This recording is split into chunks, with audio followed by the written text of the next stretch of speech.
આપણું ગુજરાત યાદ આવી જાય કે આપણા ગુજરાતની અંદર પણ એક કથા એવી છે કે ભગવાન પરીક્ષા જીવની કેવી કરે વાલા પરિવારજનો, પ્રેમ સે બોલો. અને એ કથા છે મને ચેલૈયાનું સ્મરણ થાય.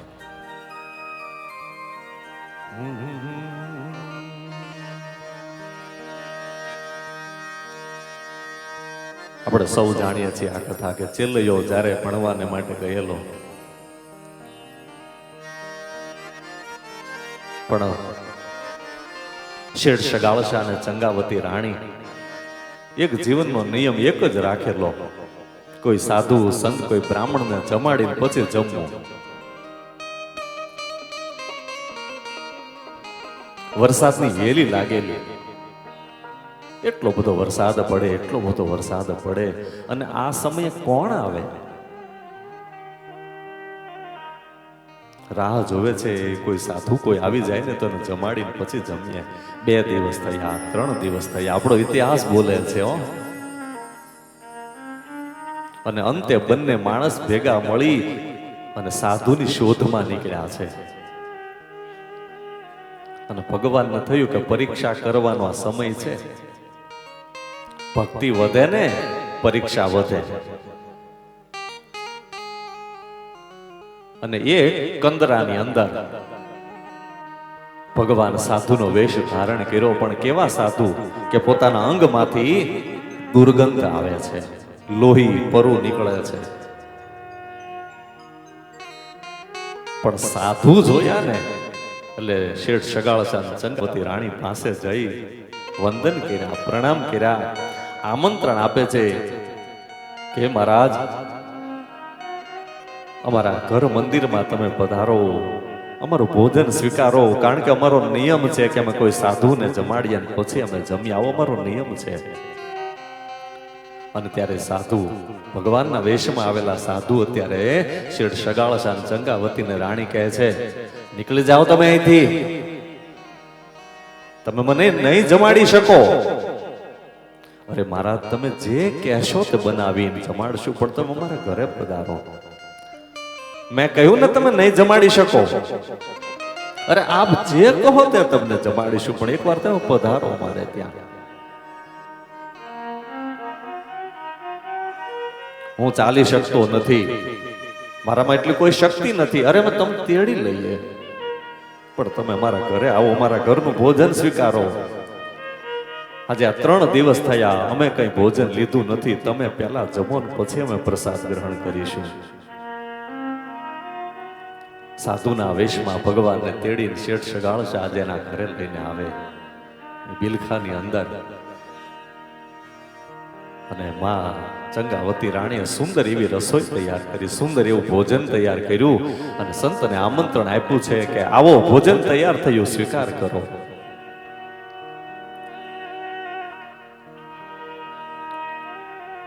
સંત ભોજન લેવાને માટે પધાર્યા અને જ્યાં ભોજનનો થાળ જોયો ને એટલે થાળીને આમ દૂર કરી દીધી. આ ભોજન હું ના જમું. ચંગાવતી રાણી હાથ જોડીને કહે છે અરે મહારાજ અપરાધ અમારેથી થતો હોય તો અમને ક્ષમા કરો, પણ અમને આપ કહો કે હું તમને શું જમાડું. અને ત્યારે સાધુ કહે છે કે આ ભોજન ન જમું, હું તો પર માટીનું ભોજન કરનારો છું.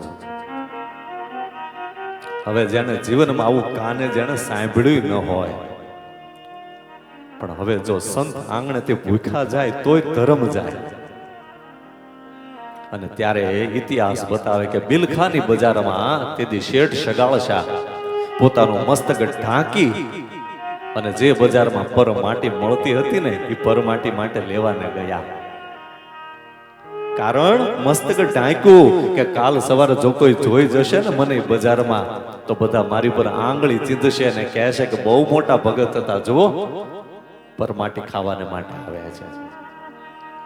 એ પોતાનું મસ્તક ઢાંકીને પરમાટી લઈને આવે છે અને અંતે એની રસોઈ બનાવે છે કે જે ચંગાવતી રાણીએ ક્યારે પરમાટીને જોઈ નહોતી એને ચૂલા ઉપર આજે પકાવે છે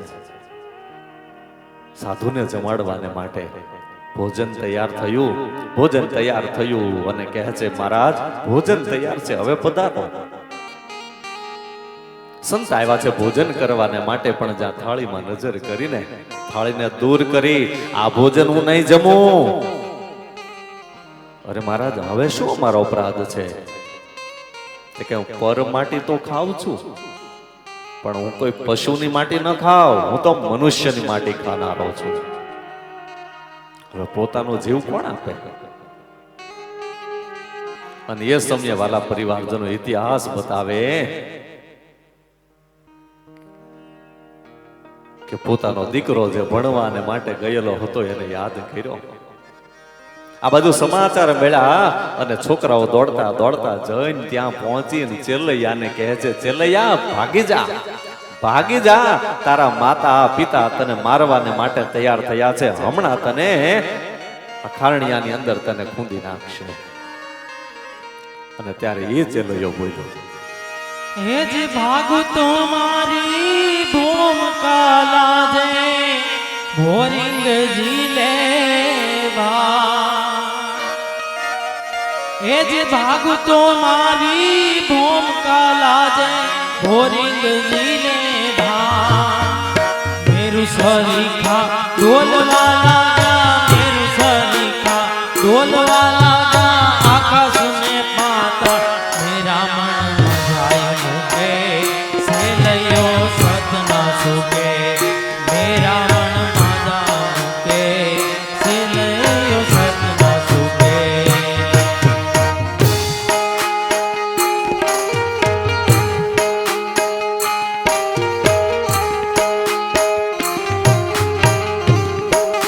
દીકરા ભાગી જા, ભાગી જા. જે લોકોએ ભગાય નહીં, જે માતા પિતાએ મને દેહ જન્મ મેળવ્યો છે, માતા પિતાનો ઋણ ચૂકવવાનો દિવસ આજે આવ્યો છે, ભાગું નહીં હું. અને અંતે ચેલૈયાને લેવાને માટે શેઠ સગાળશા જે એ ભણે છે નિશાળમાં આવ્યા. આ બાજુ સંત પરીક્ષા લે છે. સંત કહે, જોજે ચંગાવતી, તું તારા દીકરાનું ભોજન મને કરાવે તો છે, પણ ધ્યાન રાખજે કે તારા દીકરાને જો તું ખાંડણીયામાં જ્યારે ખાંડતી હોય ને ત્યારે તારી આંખમાંથી એક આંસુડું ન પડવું જોવે, નહીં તો હું ભોજન નહીં જમું. અને આજે પોતે વિવાહના દિવસે જે એ પોતાના અંગ ઉપર જે વસ્ત્ર ધારણ કરેલા, કપડા ધારણ કર્યા હતા ને, એ વસ્ત્ર ધારણ કરાવીને પોતાના દીકરાને ખાંડણીયામાં નાખીને જ્યારે માં ખાંડતી હશે,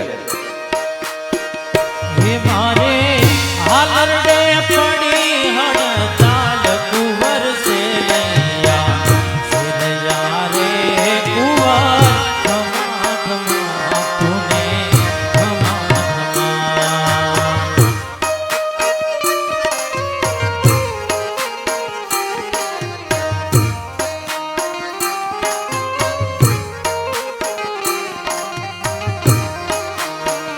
हे मैं तो मारो छे कड़ायन मोर कुंवर से लैया रे कुंवर खमा खमा तूने खमा खमा.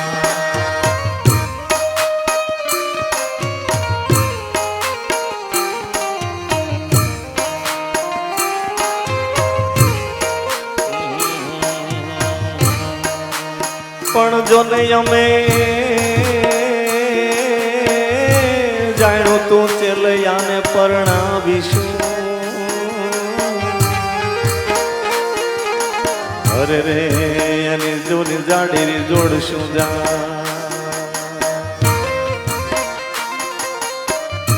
પણ ઓંચી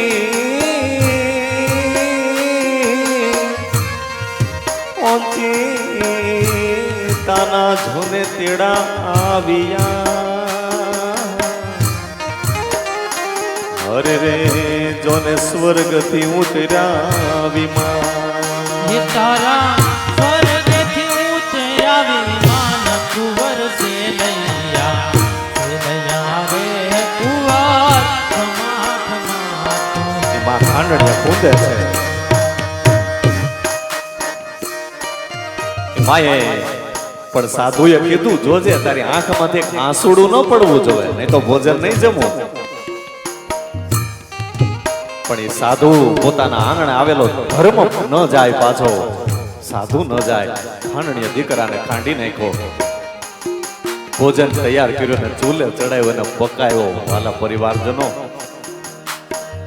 થાળીમાં તૈયાર કરી અને સાધુને બોલાવ્યા. આવો ભોજન તૈયાર છે. ભોજનની થાળી પાસે સાધુ આવ્યા, થાળીને દૂર કરી કે આ ભોજન હું ના જમું. અને હવે ચંગાવતીની રાણી આંખો લાલ થઈ, આંખ લાલ થઈ. પોતાના આસનમાંથી સાધુ ઊભા થવાને માટે જાય અને ચંગાવતી બોલ્યા છે, મહારાજ ઊભા નહીં થતા, બેસી જાઓ. તમે કહો છો કે ભોજન નહીં જમું, શા માટે ભોજન નહીં જમું? અમારો શું અપરાધ છે? હવે મેં મારા દીકરાને મેં ખાંડણીએ ખાંડી તો મને આ પીરસો છે.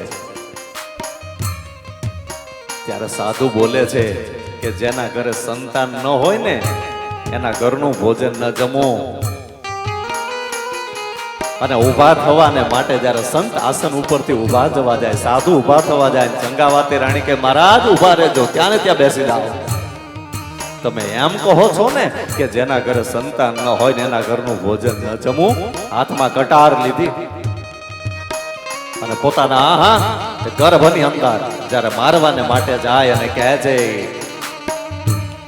કે તમે કહો છો કે જેના ઘરે સંતાન ન હોય ને એના ઘરનું ભોજન ન જમવું ને, તો સાંભળી લો, મારા ગર્ભની અંદર આ 5 મહિનાનું બાળક છે, હું તમને બતાવું.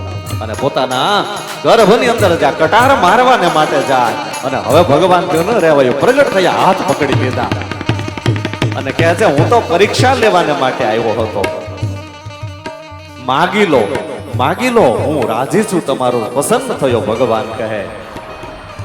અને ત્યારે ચંગાવતી એટલું જ માંગ્યું કે જો ભગવાન અમારા પર પ્રસન્ન થયા હો ને તો એટલું જ માંગુ કે આજ પછી આવી કોઈની પરીક્ષા નહીં.